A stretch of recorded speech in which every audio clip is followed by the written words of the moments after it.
Alright, so today is Tuesday, October the 29th. You can see that strip of pine right there. That's all Derek's got left. So this past weekend on Friday, between Friday and Saturday all day, we got over 6 inches of rain down here on this job. What we do is we got up one of the guys that live down here. We try to always find somebody who lives local, who keeps up with the rain and all that, and we communicate with them. So that's how we know we got over 6 inches here. At our house where we live, we had just right around 5 inches there. So what that has done is it has just completely just burnt the ground down here. And so we didn't work Monday. Today's Tuesday.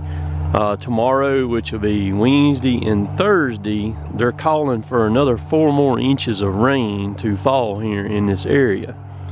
So we got that going on.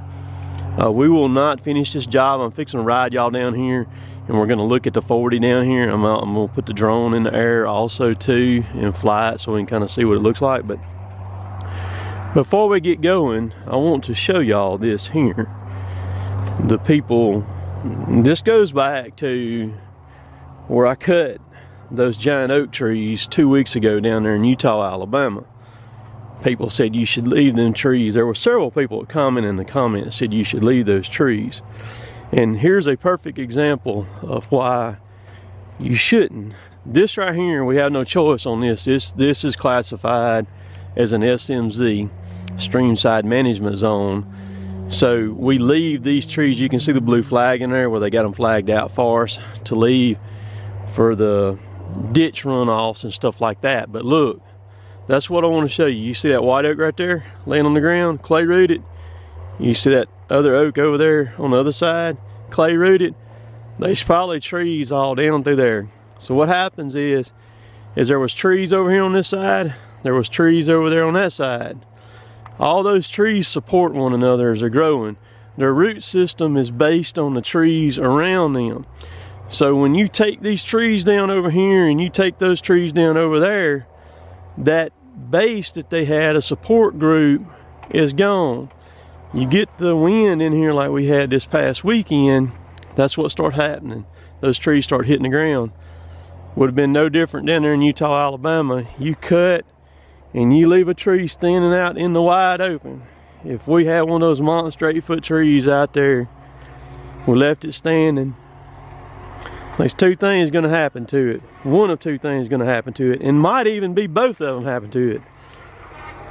One, either lightning is gonna strike it and kill it, or number 2, the wind's gonna catch it and gonna put it on the ground just like that right there. So when you're cutting, you really need to cut it all, because those trees support one another as they're growing. So let's take us a ride down here real quick and see what this looks like down here in this bottom. All right, we're down here where the, holy cow, we're down here where the metal bridge was. Look at that water running out. Can y'all see that? That's the creek. Good grief. Man, there was a gobbler standing right here in this field when I come driving up just a second ago. They got them a good stand of wheat down here. Dang it. Look at that. You got to be freaking kidding me. They must. Oh, what this is, that's backed up from Coal Fire Creek. Because Coal Fire Creek's right over there. Boy, when I put the drone up in there, y'all hang tight. When I put the drone up in there and you'll get to see all of this.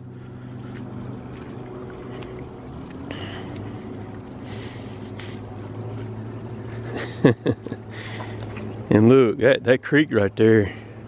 Ooh, look at my foot. Up. Wow.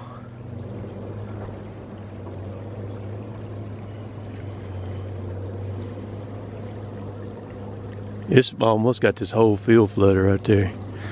Look, that shooting house down there. You'd have to wade water to get to that shooting house down there to sit in it. Good grief. Man, man, man. So check this out. We're in the drone now. We're gonna fly around. This really tells the tale right here. I mean, the drone is such a useful tool. I mean, look at all this water. This is the green field. I'm flying toward the back of it now, just to kind of see what it looks like. We're gonna turn here in just a second, kind of come back toward where that metal bridge was sitting. I'm not real high. I'm just about 150 feet, just where I could clear the trees. I didn't want to get very high to where you could see the water very, really good. My truck's sitting right over on the left in that road there. You can see all this water. There's a creek to the right of this tree line right here, right in the woods. That's where that metal bridge was sitting. And that creek runs down from the north to the south. It's like an old Dug Creek. All right, now we're right over where the bridge was sitting. It was sitting right there. And you can see to the right where the right-of-way for that road was. It went in there. And just check out the water. With Mother Nature, you're never going to win.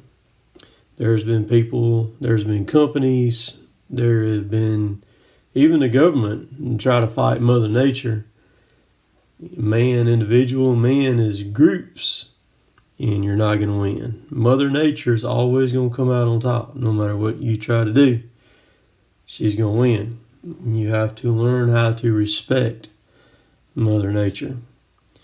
We happen to get caught down here with it raining like it did. Never would have dreamed that when it started raining 3 weekends ago, that it would have rained as much as it has. It started off, came in quick, fast, and in a hurry. This is the intersection I'm directly over right now where they were binding down. We're going to turn to the left. This is going toward the mat road where I placed all those mats at the other day, where I dug that beaver dam out at. Right here is the creek where I dug the beaver dam out right there. And then you can see where the mats start. It is just solid water. When you go to cut these, I ended up laying those mats out pretty good. I was pretty happy with the way they looked from the air right there, but they held up fine. But there's no way you can get a truck out from back there to work. So we're not going to finish it. That's a given. The ground is a lot different than like what a lot of the swamp logging does that people see. Like name that comes to mind all the time that people point out in my videos is Bobby Goodson. This ground is quite a lot different. When this ground gets wet, it's a white type of dirt up under it. I call it crawfish dirt. And it has no bottom to it.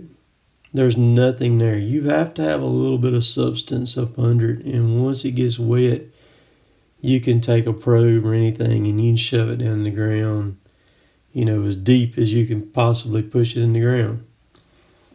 But just look at all the water everywhere. It's just, this was early in the morning. The fog still hadn't lifted completely off. You can see it still very well.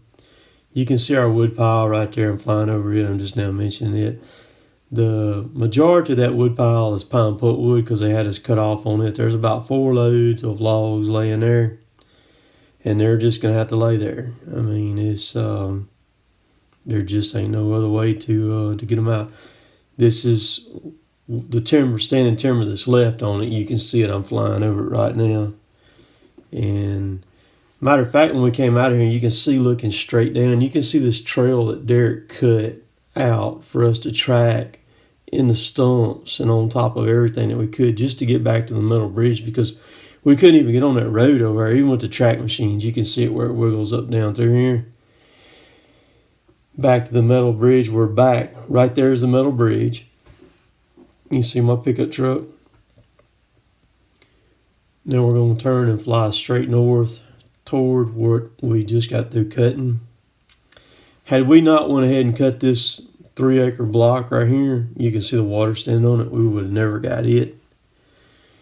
This track, to cut tracks like this around here, you have to prep. You have to plan.